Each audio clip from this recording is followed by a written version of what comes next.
And in cryptocurrency news, now that the merge is over, Ethereum is now green. Ethereum pullback is about to end, and Bitcoin is at extreme discount levels right now.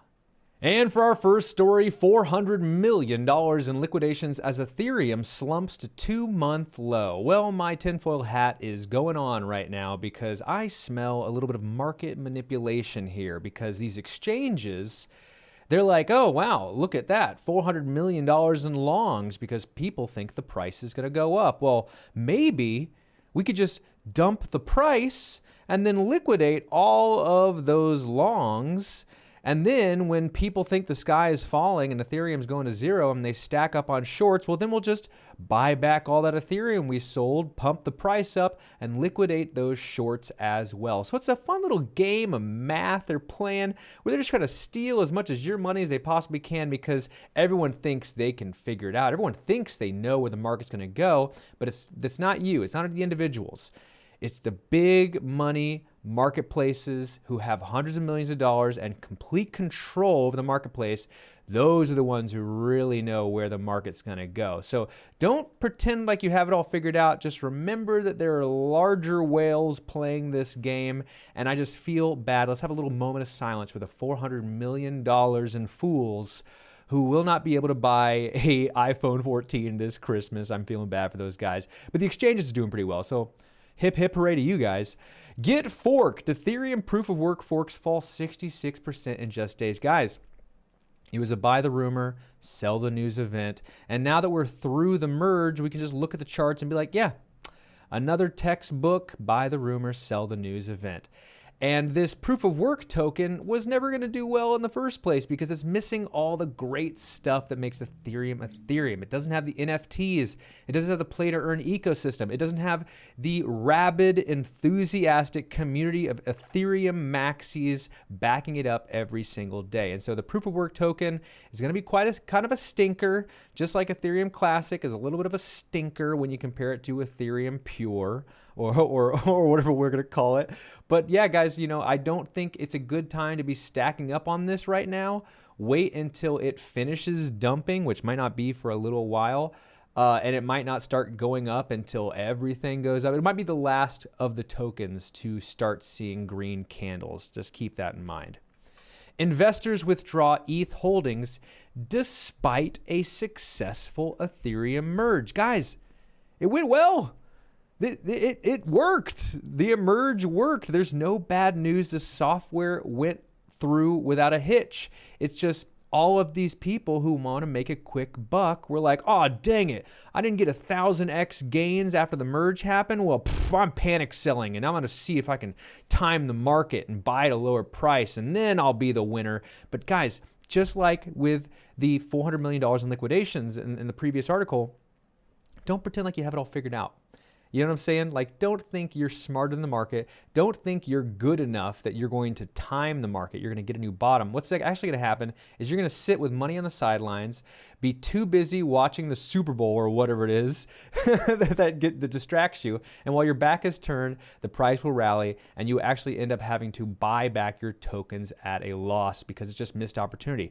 That's why I encourage people for the daily cost average strategy. Buy a little bit today, a little bit next week, or next month, whatever fits your budget, but just don't miss out on this opportunity. These are great prices. You got to get some skin in the game, y'all. Institutions are still wait and see with Ethereum. Well, institutions, I got to ask you a question here. You're still standing on the sidelines even though the Ethereum merge worked, it went off well. You're still sitting on the sidelines even though Ethereum has this enthusiastic fan base behind it. It's got NFTs and play to earn games. You think another cryptocurrency is going to come along with something as powerful as Bored Ape Yacht Club and CryptoPunks and Polygon Matic and all of the other ecosystems built on top of Ethereum? Nay, Ethereum has a legacy of building and being transparent and being the people's token. And it is going to be very difficult for any kind of competitor to fill those shoes. And if anything, Ethereum is going to be one of those tokens that I see sticking around until the day I die. And that is a certified Funicle fact. I'm giving Ethereum 5 Hawaiian shirts out of 5. Stop sleeping on Ethereum, you wait and seers. Get in while the getting is good. Green ETH narrative to drive investment and adoption, says pundits. Yeah, this is what they were trying to solve here. They were trying to solve a lot of things with this ETH merge, including the burning of the tokens. But the big one was the greenhouse gases. Back when Ethereum and Bitcoin were at all-time highs, the squeaky wheel at the time was, oh, but it's just so bad for the environment. All those machines running, solving all those problems and the greenhouse gases. And you know what?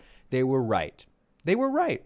We were emitting too many greenhouse gases, Bitcoin included, and so they made a software update. So now it's proof of stake, and they have eliminated 99.9% of those computers, and in doing so, 99% of the carbon they emit every single day.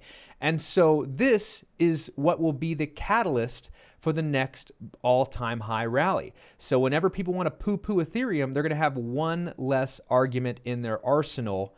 And this merge was actually an incredible thing for the longevity of Ethereum, and I'm excited to see what happens next. No more poo-pooing Ethereum, guys. It's green now. It's big-time green. And Ethereum pullback is about to end, says crypto trader who predicted 2018 Bitcoin bottom. I want to believe. I really do want to believe, guys. But the truth is we have to test resistance levels, which we haven't really done yet. And usually when we truly test a resistance level before a rally upwards, it's the most recent low point, which I'm sorry to admit is a triple-digit number. It's maybe $700 or $800. And I hate to be the guy with the bad news here, but that's just how it works. Every trader is sitting there looking at the same charts you're looking at, and they want to see solidified resistance. They want to see the market bounce off of levels. And once they see it has bounced maybe 2-3 times off of the same level, that's going to be the signal for them to dump, buy the farm, scoop up as much as they can. We're going to hit local highs, and that just hasn't happened yet. And I'm sorry to say it's going to be in the triple digits. We have to test those resistance levels before we can rally higher. And Bitcoin is at extreme discount right now, says senior Bloomberg strategist. Yeah, these are insane prices. It's down by 70-80%. Sure, it could go down a little bit more. Maybe another 20% is the worst case scenario I have in my mind right now. But even still, if you zoom out and look at the long-term picture, and not even that long, 2-4 years, you will be ahead on the purchase you make today and the purchase you make tomorrow. Even if it dumps by 20% at the end of this year, you will still be up in the long run. It will be back. Don't try to time the market. I encourage everyone to do a daily cost average strategy. Go to the marketplace that you trust the most, set up automatic reoccurring payments every week, every month, whatever fits your budget best, and try to get some exposure to this space. Do not have your back turned on cryptocurrency the next time things rally.